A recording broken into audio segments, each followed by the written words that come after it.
Hi everybody, so today I'd like to make some Greek yogurt. Before I actually started making yogurt myself, I never really knew how easy it was. It always seemed like one of those things that was super daunting and really impossible to do at home. But in reality, it's actually a lot easier than you think. Once you know how to do it, you can make vast batches of yogurt just from milk, and this makes it a lot cheaper than just buying it at the store, especially when you compare the cost of Greek yogurt. In fact, another thing I kind of learned was that the only difference between Greek yogurt and regular yogurt is the fact that Greek yogurt has been strained, so it's a little bit thicker. But honestly, there's no difference in the actual way that it's made. So with the method that I'm going to go through today, you'll actually be able to control the thickness and either make regular yogurt or Greek yogurt. So let's go ahead and get started. So in order to make yogurt, the main thing that we actually have to do is take milk, introduce a live culture of lactobacillus, and then hold that milk at a steady, warm, but not too hot temperature over a long period of time, something like 8 hours. And so in order to do that, we need a device capable of doing this. Now there's a couple different options. You can attempt to use your oven, which is a little bit risky. You could build a temperature controller as I did in the past for sous vide. It's maybe not the best solution. The easiest solution would be to use an Instant Pot. Now these things are pretty ubiquitous now, and they actually are really well calibrated and should be able to hold our milk at a consistent temperature to actually enable the yogurt bacteria to reproduce easily and actually turn the milk into yogurt. So other than that, there's only two other things that we need to make our yogurt. Firstly, we're going to need some milk. Now as far as milk goes, feel free to use whatever kind of milk you want. I'm using whole milk here, but anything else should also work. I've also heard tell that you can make this using coconut milk as well. So if you're looking for a vegan option, that's also on the table. The amount of milk that you use will determine how much yogurt you have in the end. So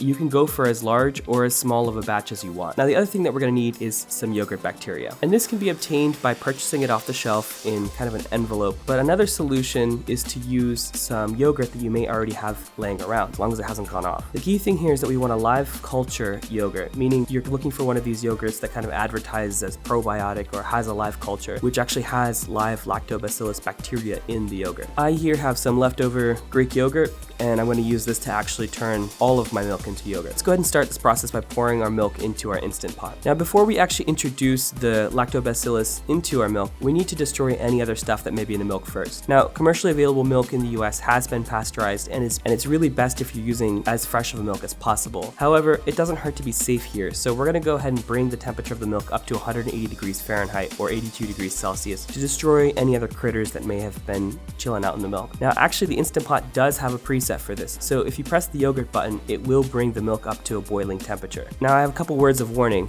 One, the heater on the Instant Pot is actually pretty weak compared to what you may be able to do on a stove, so it will take a long time for it to bring a gallon of milk up to temperature. So if you really don't want to wait around for the Instant Pot, you can do this part on the stove and then return it to the Instant Pot after it's been cooled down, which we'll get to. And the second word of warning is that when milk is heated up and as it gets close to boiling, bubbles will be kind of trapped in the fat and can cause the milk to foam up and potentially boil over. One way to mitigate this is to stir it frequently. Another is actually leaving a metal spatula like this in the milk, giving a kind of conduit for the bubbles to escape from the milk. This kind of slightly reduces the chance of a boil over. The last thing that we're going to do to avoid a boil over is actually stopping heating around 180 degrees Fahrenheit instead of going all the way to 212. Now, I've had a few boil overs in my life, and let me tell you, they are not fun. So really, this is the difficult part of the whole process. So once the milk has been heated to 180 degrees Fahrenheit, no matter which method you've chosen, go ahead and remove it from the heat, and we need to cool it down to about 115 as quickly as we can. Now this can be done in a sink full of cold water in a matter of about 5 minutes. Okay, so now that we've heated the milk and it's now brought back down to a safe temperature for the yogurt, around 115 degrees Fahrenheit, we can go ahead and add a spoonful of our yogurt into our milk. If you're using a powdered culture, you would add this in now. So just go ahead and give this a stir, and this is basically it. We're going to seal this up by putting the lid on and actually just press the yogurt button on the Instant Pot, which will keep the temperature of the milk between 110 degrees Fahrenheit and 115 degrees Fahrenheit for the next 8 hours. Now, if you don't have an Instant Pot, you could attempt to do this in the oven with an oven light, although you should note that most ovens are kind of bad at maintaining constant temperatures. So 8 hours later, you can see that our yogurt is done, and if we open it up, we can see that we have this beautiful yogurt. So now we actually have the yogurt, we just need to tackle its consistency. Now, if you're actually happy with this, you can store this up and put it in your fridge, and you're set. But I personally like thicker yogurt, so we're going to take the extra step to kind of strain this. There are a couple different ways to do this, but essentially what we just need is a strainer and a cheesecloth. But if you don't have a cheesecloth, a clean linen cloth will also work here. Just take the sieve and place the cheesecloth or linen cloth into the sieve, and then just scoop our yogurt onto it. And what will happen is that slowly the whey will drain from the yogurt, leaving us kind of a more thicker yogurt. The thicker that you kind of layer the cheesecloth or linen, the slower it will strain, but the thicker your final product will be. So I let this strain for about 20 minutes, making sure to come back and kind of unclog any buildup that may have happened along the surface of the cloth.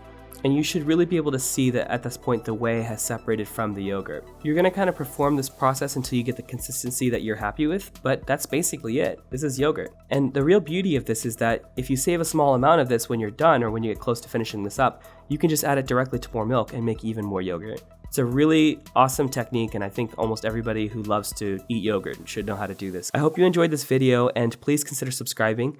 Thank you for watching, and I hope to get back to you guys with another video soon. Bye.